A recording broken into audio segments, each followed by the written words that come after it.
తెలంగాణలో పోలీస్ నియామకాల వైపుకి రేవంత్ రెడ్డి మొగ్గు చూపుతున్నారు అన్నటువంటిది ఒక పక్కన వినబడుతుంది. ఎందుకంటే నిరుద్యోగుల ఆశల పల్లకి మీదనే వాస్తవంగా తెలంగాణ ఏర్పడింది. 2014లో తెలంగాణ ఏర్పడడానికి కారణం అదే. ఈవెన్ కేసీఆర్ గద్దె దిగడానికి కూడా కారణం అదే. ఏ నిరుద్యోగులకైతే భారీ ఎత్తున ప్రభుత్వ ఉద్యోగస్తులు వస్తాయని నమ్మారు, ఆ నిరుద్యోగుల్ని మోసం చేశారన్నటువంటి కసే 10 ఏళ్ల దాకా చూసి ఆయన గద్దె దించారు. ఇప్పుడు ఇందులో ప్రధానమైనటువంటి అంశం ఏంటంటే పోలీస్ శాఖకు సంబంధించి అంటే మనకి దేశవ్యాప్తంగా bureau of police research and development BPRD లెక్క ప్రకారం దేశంలో ప్రతి 1,00,000 మంది పౌరులకి 226 మంది పోలీసులు, అంటే 442 మందికి ఒకళ్ళు ఉండాలట. కానీ 1,00,000 మంది పౌరులకి 163 మంది మాత్రమే ఉన్నారని తేలిందట.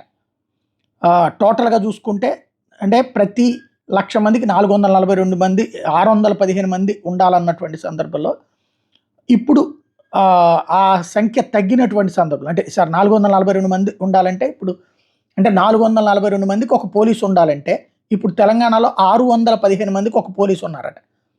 ఇది కరెక్ట్ కాదని తేల్చినటువంటి నేపథ్యంలో 2023 జనవరి 1 నాటికి దేశవ్యాప్తంగా పోలీస్ శాఖ స్థితిగతుల్ని BPRD నివేదిక వెలువరించినటువంటి నేపథ్యంలో దాన్ని బేస్ చేసుకుని తెలంగాణలో 24,247 మంది పోలీసులు అదనంగా అవసరం ఉంది.